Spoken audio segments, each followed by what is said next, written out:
Gamchi Lakwan, which is Kalapuya for greetings. Habari Gani, since we are coming up on the Kwanzaa season. Welcome to DiversiTV, a weekly interview show, taped and broadcast from LCC main campus. I'm your host, Mark Harris. DiversiTV, if you're just tuning in, is a weekly interview show, basically looking at issues of diversity from the general sense of that rubric from an LCC perspective.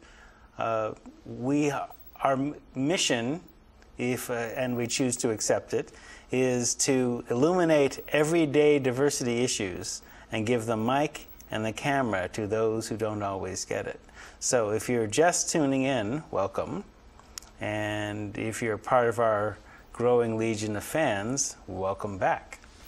So this season we've been looking at systems from various points of view, and including those systems are the system of school, which is what we're going to be looking at from a student's perspective, that is a black student perspective. But to give you an overview of the season as it's been so far, we've been looking at a legal perspective with Greg Hazar-Abedian from Legal Aid, Marcelo Mendoza from Centro Latino Americano, Michael Salmino with Live, Lane's Integration of Vets in Education, Michelle Marr, who's a native therapist and from a teacher's perspective, Rabbi Yitzhak Husbands-Hankin, a perspective on Judaism, and tonight our guest is Eric Richardson, who's a student member of Lane Community College's BSU. Now, black student unions, for those of you who are around my age, you know, the 50s, and who remember the 60s and 70s, basically was an outgrowth of 60s activism that were involved in a great number of social innovations. So this is from LCC's BSU's website. The Black Student Union is a student-based organization focused on the cultural, social, and academic needs of African American students attending Lane. It seeks to build cultural and community bridges in the general context of the academic environment. The BSU is involved with the sponsorship of 3 campus/community events during the academic year: Kwanzaa, the Martin Luther King Jr. Celebration, and Black History Month. The BSU is open to all students regardless of race, creed, color, religious affiliation, or sexual orientation.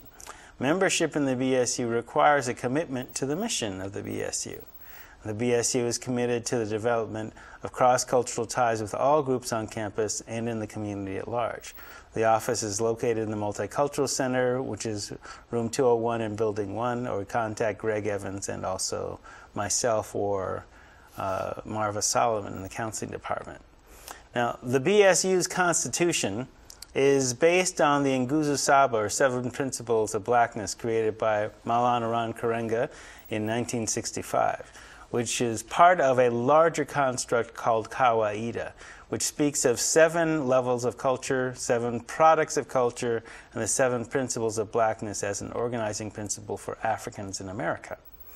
Now, as an example, when I teach this in my ethnic studies classes, I basically present it as a unified framework called the strings of the Kora. The idea being the Kora being the traditional instrument of the griot, or griot, however you wish to pronounce it, or jollies. They are traditional storytellers, singers, poets, historians, healers. And their Kora, which is a 21-stringed harp of African origin, is divided into 3 sets of 7, which is the past, the present, and the future. Now, Karenga's Kawaida construct also conveniently has 21. So one of the things that I want to convey with that particular image is that when you play one string, it resonates with the others that are tuned in a similar fashion.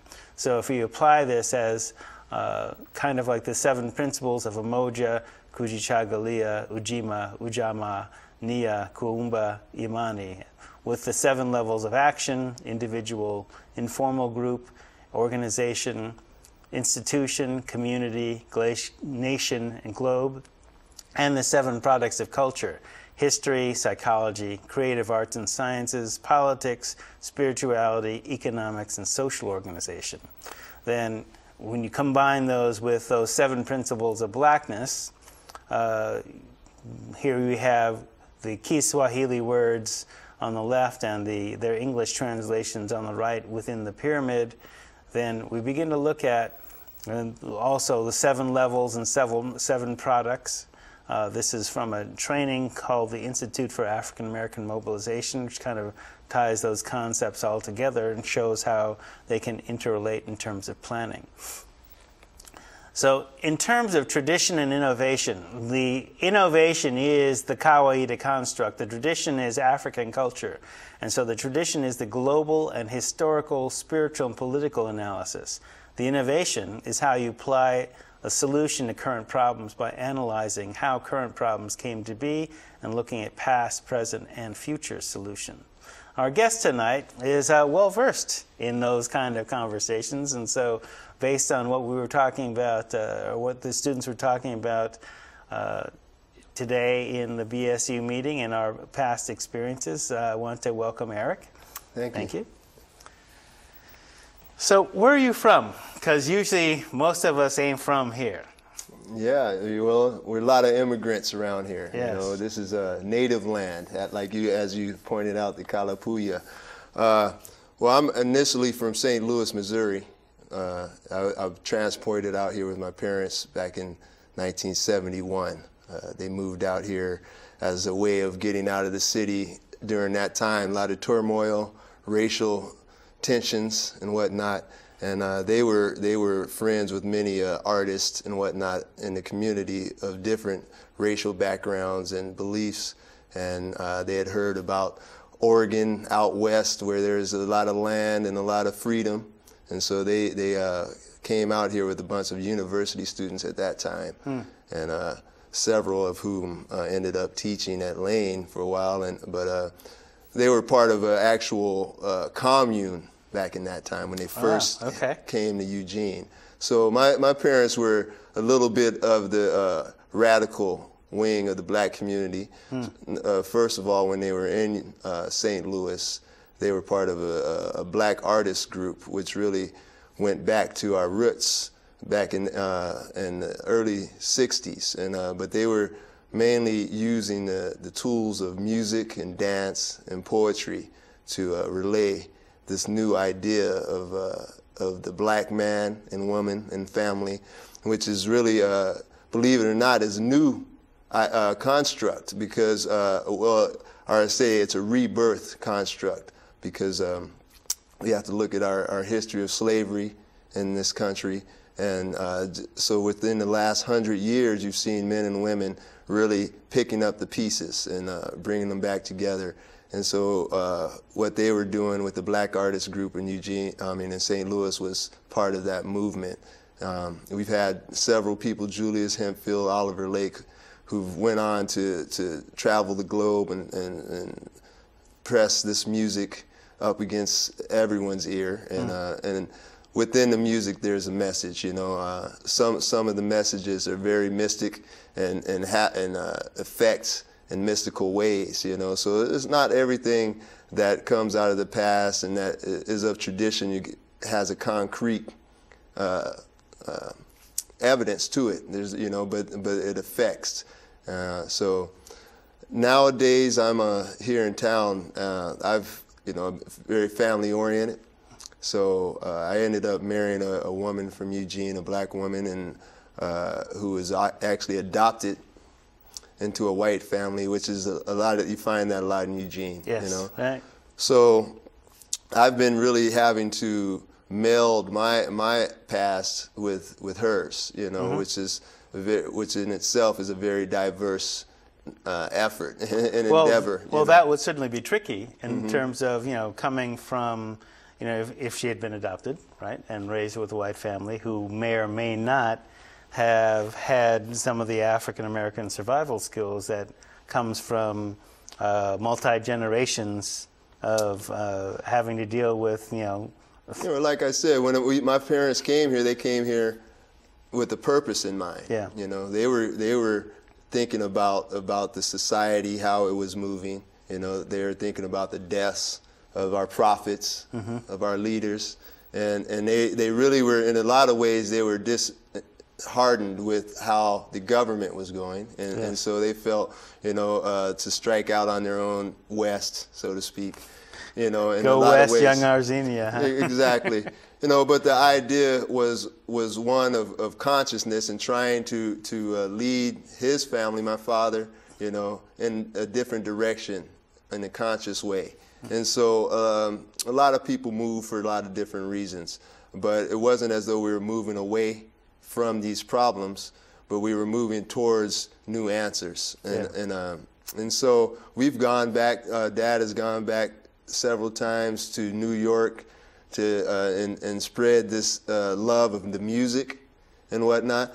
But we've also found, when we did come out here, we found this whole new dialogue that's going on, about racial acceptedness and moving forward on the racial front. And it's funny that a lot of these things happen in Eugene because, as you know, Oregon has a very infamous record when it comes to blacks, But at the same to say time, the least, yes. But at the same time, I don't, want to qualify some of the things that, say, the hippie movement has been about, but the idea of moving consciousness forward, questioning the old ways and pushing new ideas forward has been a good thing that a lot of the hippie movement really should be given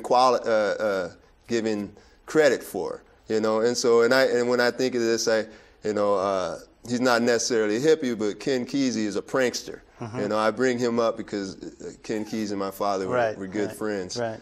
And just the philosophical banter that they had and that I listened to as a youth, informed me about the struggles ahead, and the struggles that they were dealing with as individuals. And but it also, it deluded me in some ways also, because as a young man, I was thinking that seeing roses, I seen Ken Kesey and my father, this radical brother from St. Louis, getting along.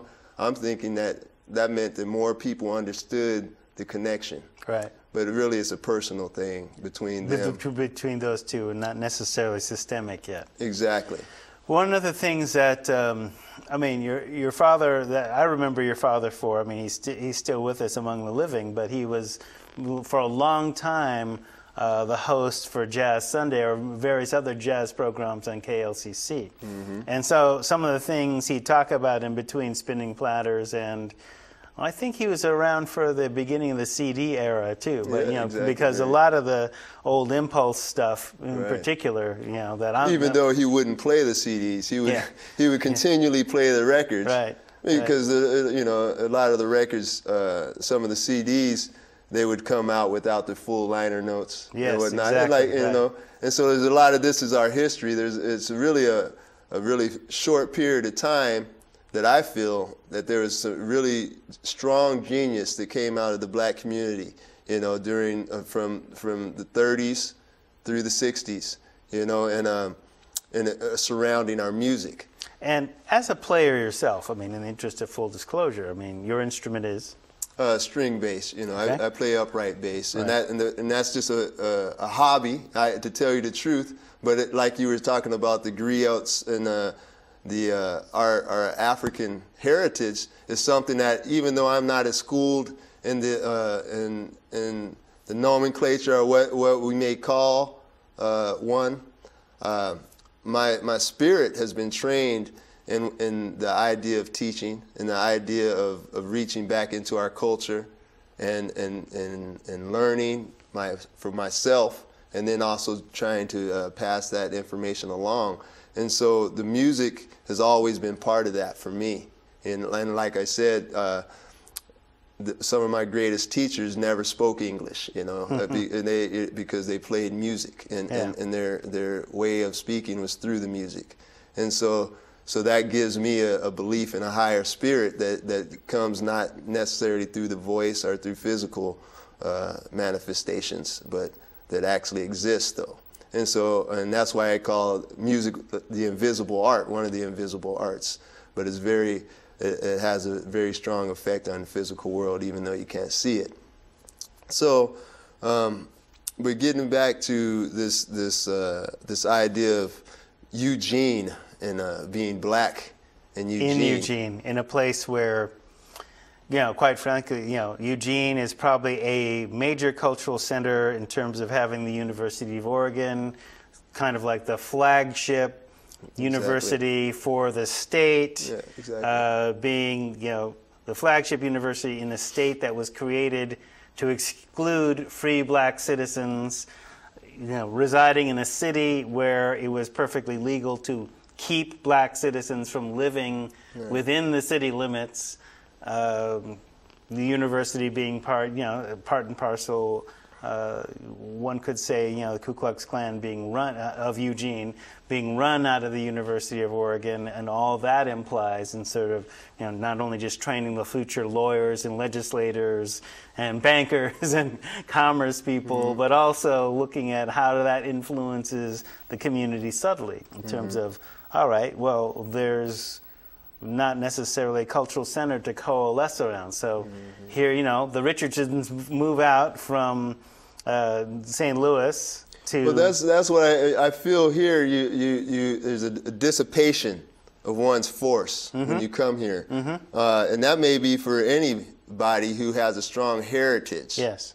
Because it seems like we come here and it's almost expected for everyone to drop whatever baggage they have. You might want to call it baggage, right?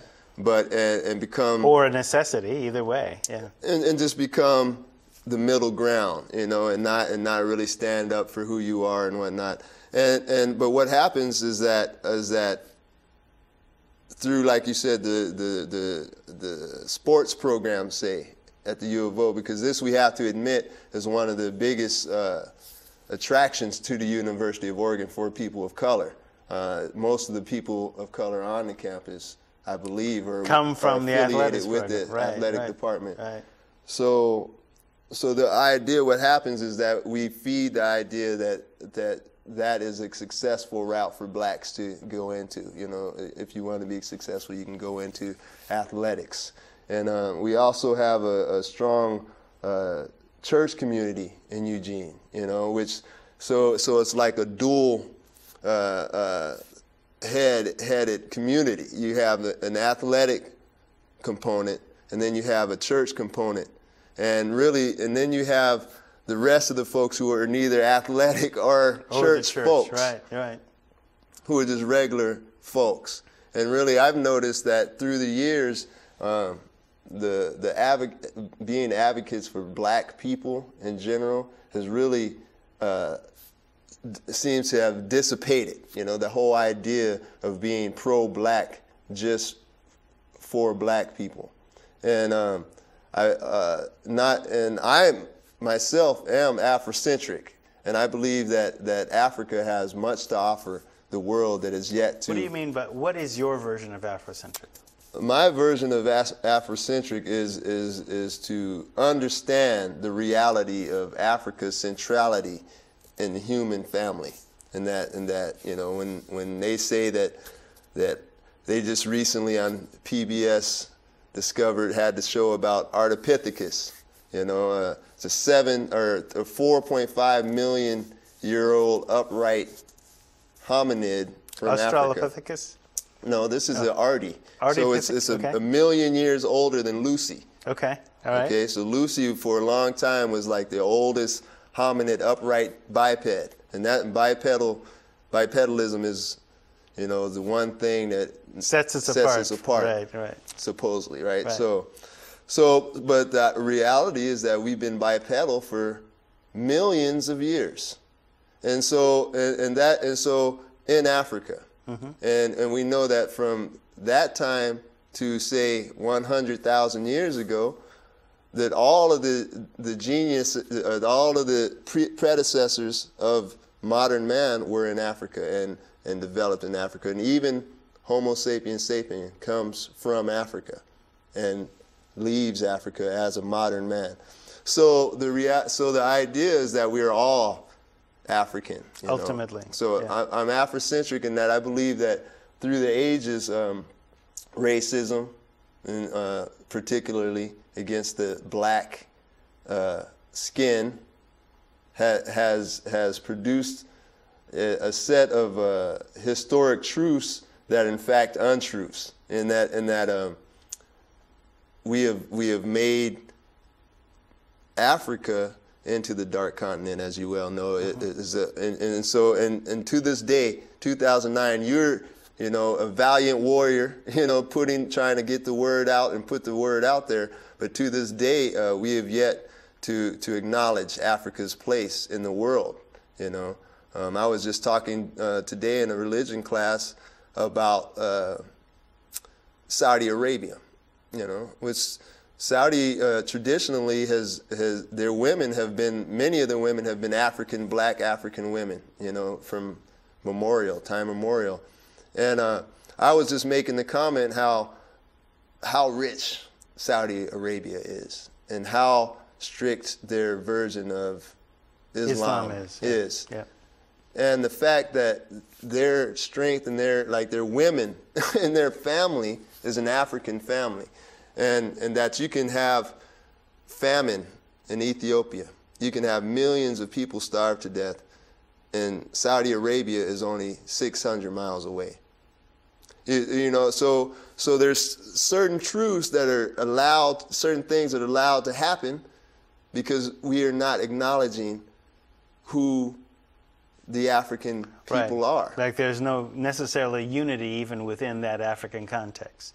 So how can, I guess, Saudi Arabia being rich, right. Ethiopia, having starving people. You would think they would. You would think that work they would together understand to their relationship with Ethiopia, and that they were actually one people, and that if they are starving, but that's when the religion, gets in the way because they're no longer their people. They can be your brother. We have that in Christianity. You can have brother against brother, and not want to deal with each other because one's a different sect of Christianity. It makes no sense at all.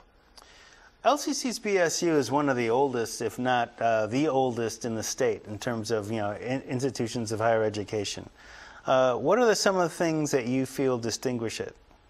Well, for me, I know, like you said, it's the oldest one. I can talk to individuals who are damn near approaching 70 who actually functioned in the beginning of the BSU. Right. And so I know it gives me hope to know that it has been strong in the past. Mm-hmm. We've had, even within the last couple of years, you've had some strong leaders.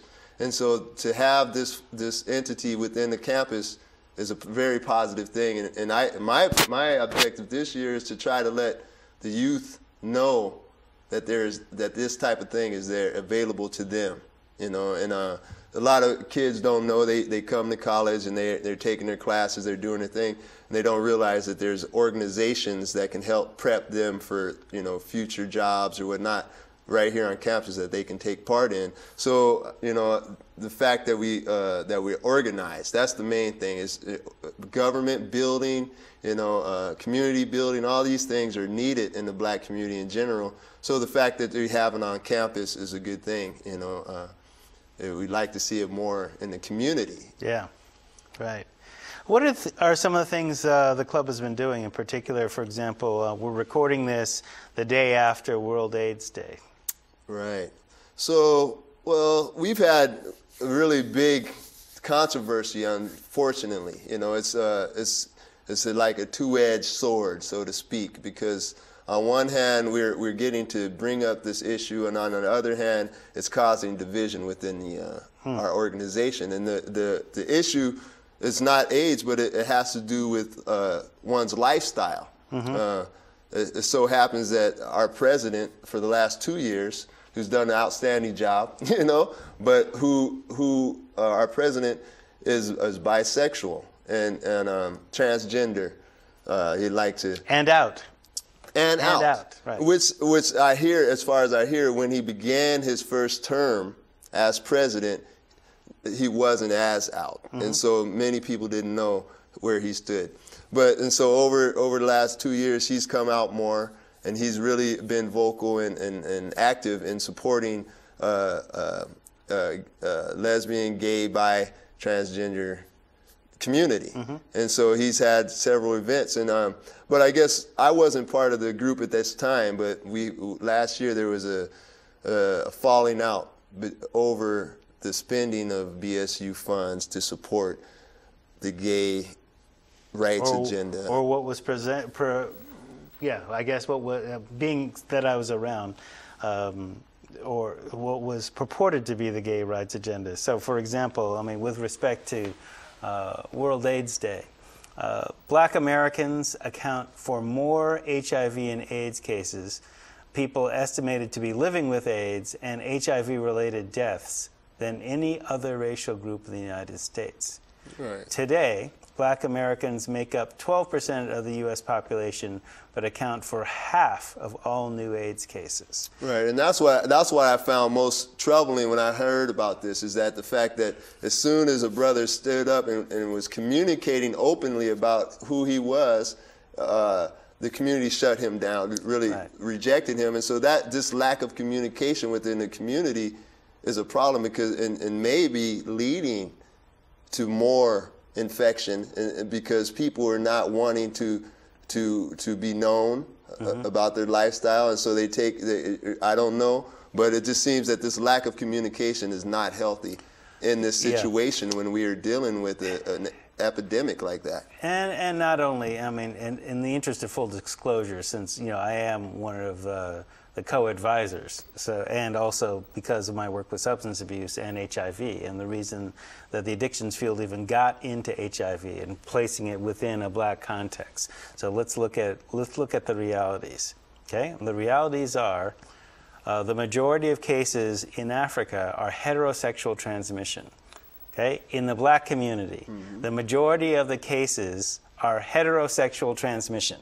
Exactly. All right? So the only reason that we heard about it, and that was the reality before, in terms of the spread of the infection, before the white gay community or the gay community became a problem and became activists around the problem. Right. So the fact that the first time, and so just as an observer, the fact that the first time this becomes an issue that the BSU focuses on is, bisexual. Like, why didn't this come up before? Right. Because if most of us are being infected, it's not just by people on the DL. Right. Exactly. All right. No, this is heterosexual transmission. Right. Okay, with like a lot of young gangsters, like. Well, right, and so maybe doing nation building. Okay, I mean that's part of the reality, and so we need to kind of dispel some of that mythology, and that's part so of it's not necessarily an issue of gay lifestyle. Right, at this it's point. not right. So this is more, and so but it's perceptions, and so and this is the problem. It's like because people will leave and they'll have the perceptions of this brother, but like I said, he is the president, and he is standing up and doing it. So he's being a valiant cat by doing what he believes in, both by being a BSU president and by supporting his gay rights agenda, or the gay rights agenda. And it's very, I think, important to remember or to note that our president, our first Black president, took a Black president to pass the first gay rights legislation, and so that should be a key to us. The hate crime piece. Yes. Yes, right. The Matthew Shepard bill. Right. I mean, so that should be a sign to us in our own community to lighten up. Right. Or enlighten up. Exactly, enlighten up. And it's very true, because I mean, just like you say today about this being a heterosexual disease, it's the same within the American community. It's a sexually transmitted disease, and the majority of people, if the perception, the mythology, whatever is true, that heterosexuals, we're heterosexuals, okay? So we're in the majority, all right? It was a heterosexual transmission disease, all right? Well, That's the reality. Let's deal with that. And it's very interesting because I'm an older brother. You know, I say older because I'm in the LCC BSU, and most of the people in the BSU are, you know, first 5 years of college right out of high school. Whereas myself, you know, I'm 41. I've been, you know, I have 5 children. My eldest is a freshman, you know, in college herself. So I come with a different point of view. You know, but one of the things that I noticed these days is our youth fixation on the pop culture, on the hip hop culture, and all these things, which really are pushing promiscuity. They're pushing this attitude of it's okay to act any way you want. You know, get yours. You know what I'm saying? So this right there needs to be addressed, I think, point blank, and it also informs people who decide to be anti-gay, right? Because they're saying, well, that's not hip. They're not talking about it on the radio. They're not showing it on here. But so we need, you know, really, I think the BSU really needs to look at, like you said, enlightening. You know, we really need as much as I love the African American community, you know. Throughout the nation, we have all kinds of shades and hues within the African American community. But within Lane County, is very, very limited amount of perspectives. Yes, somewhat intentionally, I would say, or as a side effect of the history, definitely. And you know, and I believe that, you know, some people hear the word Afrocentric and they think, oh, that means only for Africa. I'm only want to talk about black people and whatnot. But I feel that to truly be Afrocentric, you're also multicultural. You know, you understand what it is to share and to you know, the planet and one's ideas, you know, because that's what traditionally Africa has always done. You know, and we've actually enriched, you know, many peoples, you know, and many lands with that. And so this idea is something that we hold and that we can look to. And so as youngsters, as the young people in the BSU, you know, I'm encouraging us to really like get into books, you know, to really start thinking about how we can spread this information. That is one of the challenges with the hip hop generation. Is it's almost like they're afraid of reading. Afraid of being literate or writing. So great, you can bust a rhyme, but can you write a sonnet? Can you write a book? Well, it's a philosophical, you know, the hardest brothers are the ones, you know. It's just like, you know, like I said in my anthropology class, you know, the gorilla with the sharpest canine is the one going to get the lady. You know what I'm saying? So the idea, though, is like Malcolm X and all the brothers were saying is that intelligence isn't about being animalistic, you know, it's about being human, you know, and I think that black men and women, you know, ought to take note of Barack Obama, you know, a human, you know, he got elected to the presidency because he was appealing to the better sides of all humans, you know. Yes, he's a black man and he has certain, you know, spirit to him that will allow him to maybe look at things from a different point of view that will be helpful for all people, you know, and this is what the African has to offer. And so that goes for all Africans. And so, you know, I'm proud of the brother doing what he's doing, and he's also an instrument of the system. So it's, you know, you have to realize so you have that double-edged sword. Exactly. So it's two ways. How do you feel that he's an instrument of the system? I mean, yeah, you can't sit in that chair without making some kind of compromise. Certainly. Exactly. I mean, because the system itself was set up to protect, you know, interests. And so there's certain interests that even if Barack thought they needed to be changed, he probably could not change because, you know, unless he was willing to change the Constitution. Because the Constitution... Now, there's a thought. Change the Constitution. Which is, you know, a very radical idea. Now, you can add amendments, but to change the Constitution, the wording, you know, is very rare. Well, it is very rare, but as an example, because as I mentioned before in the beginning of the show, the BSU's constitution is based on the Nguzo Saba. Now, one of the things that we can talk about in terms of the shared history of racism that the United States has exported and inspired, right? So Hitler decides that he's going to do what he's going to do to the Jews, inspired by the United States treatment of Native Americans. South Africa decides that it's going to create apartheid, right, based on Southern segregation in the United States. Right, right. Okay? Divinely inspired, all right?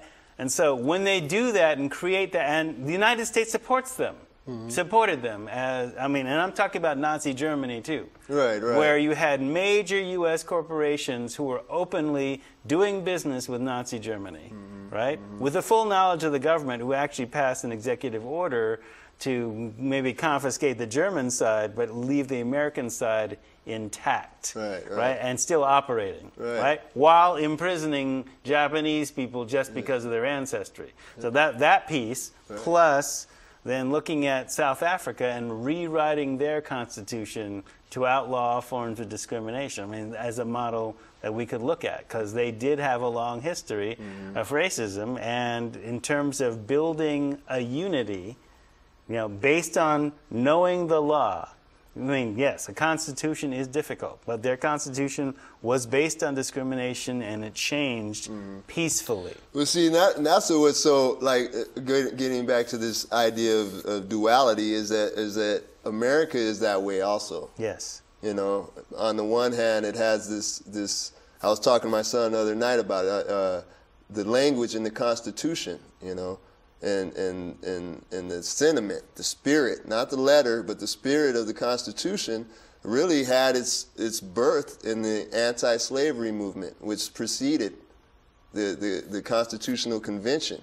So you had letters, and African American men and women passing letters back and forth with their white constituents, talking about the need for liberty, the need for freedom, talking about the African slave. And so this whole argument was co-opted and put into the Constitution to protect white landowners and to separate themselves from Britain. Right. But the reality and the strength, and this is what Martin Luther King had on his side, is that the Constitution was basically ours. Was the people's Constitution, written to bring up the masses of the blacks. You know the story about the Statue of Liberty. Right. So everyone knew what liberty was really about in America, and except the people who were yet to give up their slaves. Talk about that for a second. What do you mean? Well, all right. So, for example, I was at this conference, and I finally found the graphic, because I'd heard, and actually it showed in my classes, the original image of the Statue of Liberty. Right. Where Le Boyer and the other folk, Le Boyer, Eiffel, all these other French cats, the end of the Civil War, 1865, their thing with America was they were proud of, okay, you finally ended slavery. Exactly. Okay, so here is a gift. Libertad, right. Liberty, and here's a gift where she's holding up broken chains. Okay? And that the designer of the statue said, you have got to keep the chains in. And so, no, we're not going to do slavery. No, you've got to keep the chains in. Right. Holding the chains, the broken chains, which symbolize freedom and liberty. Yeah. Right? So there are, in fact, chains on the Statue of Liberty. I've heard that, right, okay? on the foot. They are at her feet. Okay? So now here's the thing. In any image that you see of the Statue of Liberty, you don't see her feet. And particularly you don't see the broken chains at her feet. Okay, so even if you go to Ellis Island and you're at the base of the Statue of Liberty, you can't see the chains. Right, in fact, the only way you can see the chains is if you're in a helicopter. Looking down. Okay? I actually tried Googling this after I saw this in a workshop where, there are very few pictures you can even find, and none of these pictures are actually in the park where the Statue of Liberty is. Right, so they wouldn't accept it, right? They wouldn't accept and it. so, this sister, Joy de Gruig, basically, had taken a trip to Ellis Island and was talking with a black ranger who was saying, what about the chains? And he says, you can see the chains, there are very few pictures. Well, why isn't this part of the exhibit? Because what this means is all of a sudden this whole European immigrant thing is put front and center. Right. But without showing the chains, a black child can't see that liberty is for them, as was intended. Exactly. Right? Yes, 100%. And that has been the lie perpetrated ever since. And so you have black women, and it took Rosa Parks, fighting for her liberty, almost 100 years later, and we didn't recognize her in the Statue of Liberty. Right. And when really she was exciting an example of this liberty that the statue speaks of. Go to slide, if you would. All right, if you look at this slide, this is the feet of the Statue of Liberty. Off to the right in the lower right-hand corner, you can see a piece of the chains on the Statue of Liberty. Now, in the original design, of course, she was holding them aloft. Right? But now they're at her feet. Now, you can't see this unless, as I said before, you're in a helicopter. Right. So the anti-slavery part or the liberty part of the Statue of Liberty has been kind of deliberately left out. And the fact that they would, every school book in America will talk about the Statue of Liberty and not relate it to the freeing of the slaves, which does not make any sense, seeing how it came as a direct aftermath. Direct aftermath, right, of doing that, and to celebrate that. Well, it's very funny that you mentioned the French, because at the same time you had, French philosophers and scholars who were also holding up ancient Egypt and saying, this is the light of the world. Right.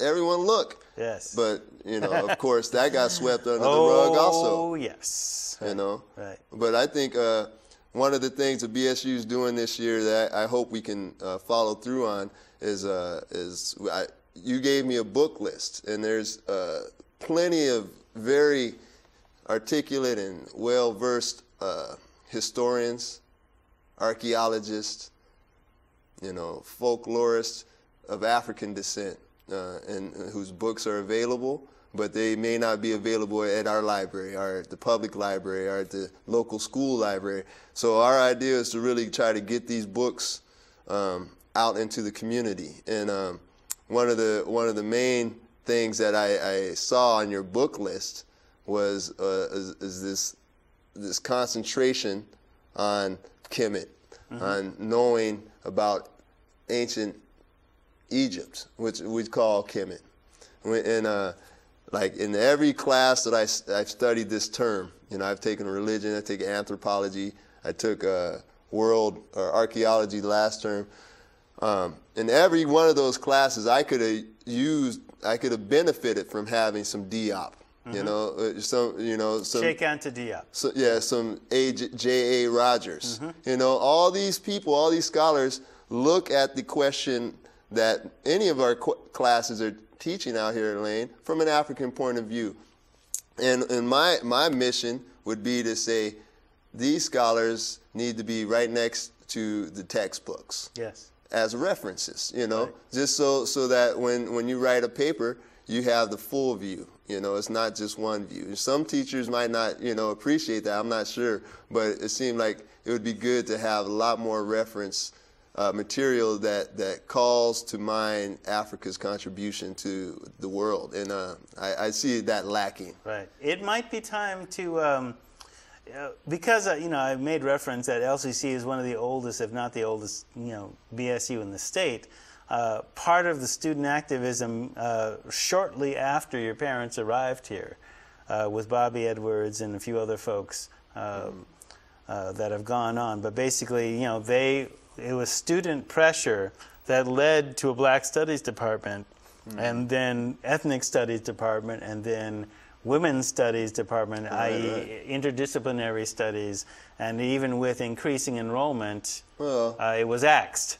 Well, see, this is one of the things 70s, that I think that... So you should do that again, is what my point is. But cultural, strength, and this is one thing that I think in Eugene is missing for Black people in Eugene, is that we don't really link up with our African roots that much here in Eugene. But the more we do as a community, the more we'll have energy to push out these ideas. Yeah. And I think that is what's missing. We're missing a creativity and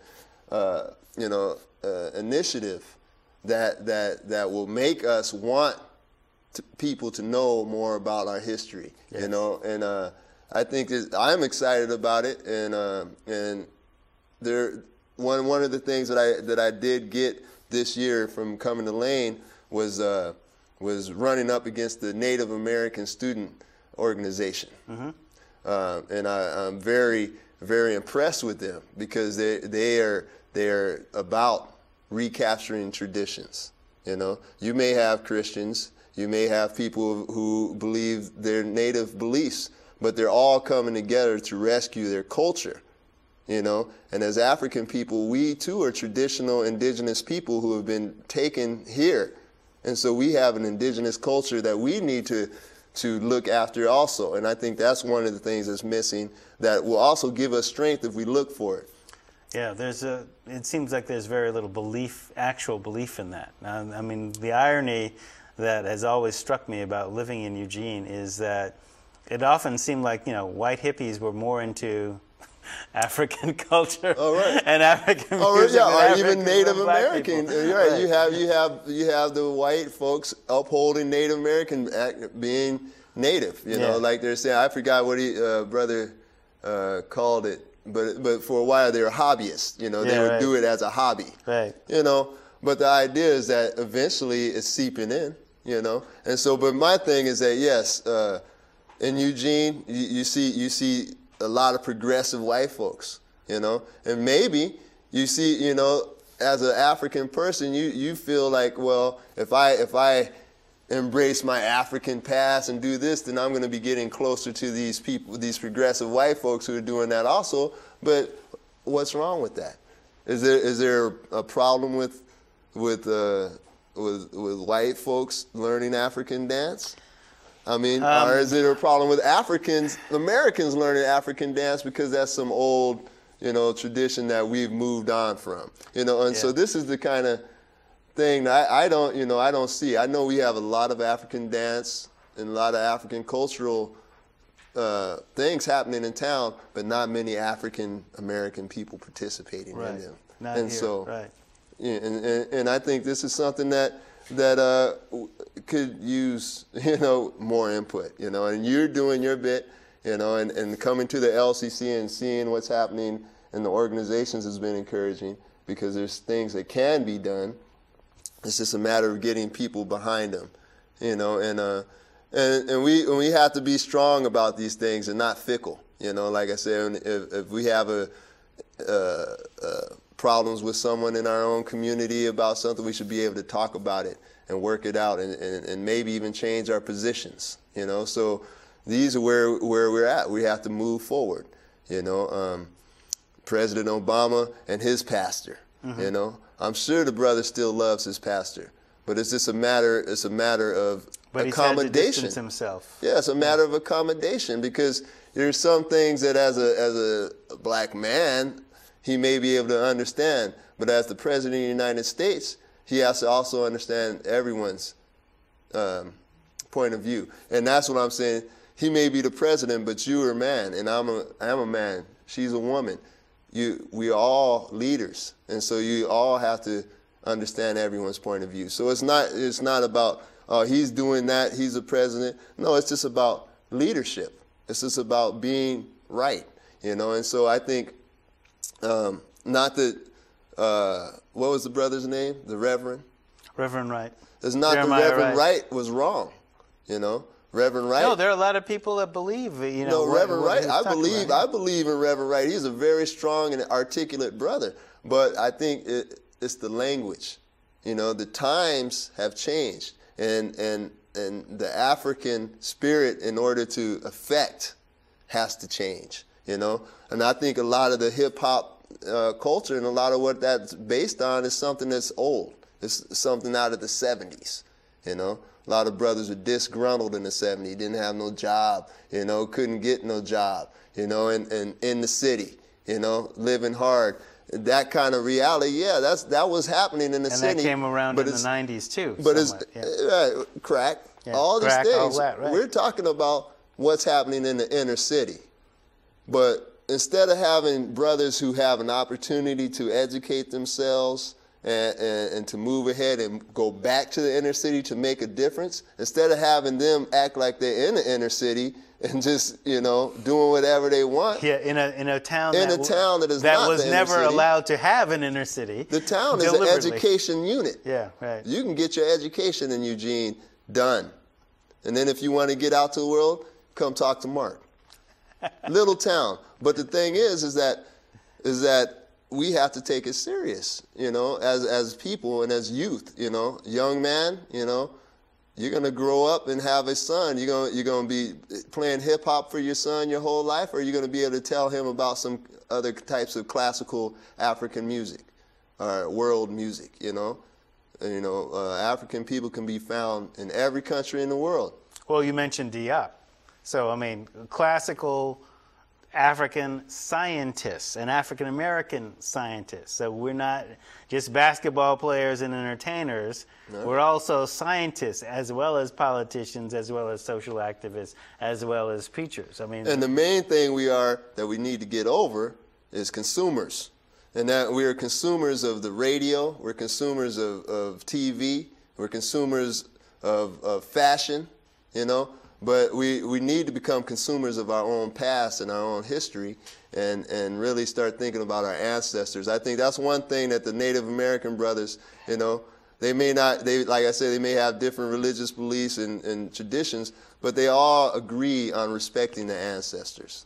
And as Africans, you don't really hear Americans say that often. But our ancestors are of utmost importance. You know, and unfortunately, Kwanzaa is wonderful as a holiday as it is very underrepresented. You know, in the black community, we don't do it because maybe some people think it's a substitution for their religion or for their religious beliefs. But when it's supposed to be across all religions, exactly, or even no religions. And that is the idea. So it's about opening up and having the Pan-Africanism, so to speak. So talk about some of the upcoming things that are going to be done by the club, because we're recording in early December now, so Kwanzaa is coming up and Black History Month. Well, yeah, so the club itself, Kwanzaa, I noticed this year we didn't do much. We set up a display in the Cultural Center for Kwanzaa, put out some literature so folks can understand what it's about. I went down into the cafeteria for 2 days and did a Kwanzaa table. I had people come up and ask about Kwanzaa. A couple folks thought it was Hanukkah, you know. Yeah. I had to explain, you know, it's very recent, and that we were, out of respect, you know, that the menorah is different, you know, it's a kinara. Kinara is different from the menorah, yeah. Right? So we did have some response, people who understand but we're not doing much on that. Our next function will be the MLK celebration. We're going to help put on the reception. At the Holt Center? At the Holt Center. I haven't yet heard who the main speaker will be yet. I hear it may have to do with women's issues. Okay. So it may be a woman speaker dealing with reproductive issues and whatnot within the community. And then, like I said, we're also going to tackle this issue of gays within the black community and the acceptance within the black community of gay lifestyle. Mm-hmm. In February, we're planning on having a one-day symposium panel discussion. We haven't really figured out what we're going to call it, but We're going to talk about this issue, and then hopefully later that evening, we're going to have a unity dance where people of all, you know, cultures are welcome to come, you know, and lifestyles. And so, and hopefully we'll be able to just hash out some of the feelings and ideas within the black community about this issue. You know, I know it's a very hard one to talk about for a lot of people. Well, I think that one of the things that needs to be remembered, especially in this state, having been an observer of what's gone on in this state, the only publication that I've seen consistently talk about Black History Month and put it front and center has been a gay publication out of Portland. Not the Register Guard, not the Oregonian. Okay, maybe you have a couple of black newspapers, but so I think that there's definitely some alliances that need to be done in terms of acceptance, because sexual diversity has been part of African culture and it's part of African American culture in terms of doing that. I want to thank you for coming in. Thank you. It's been really great. If you like what you've seen, email us at liveclass@lanecc.edu. Tell a friend about DiversiTV, and if you can give us feedback on what you've seen, put DiversiTV in the subject line of the email, and we will see you soon. Go well, stay well.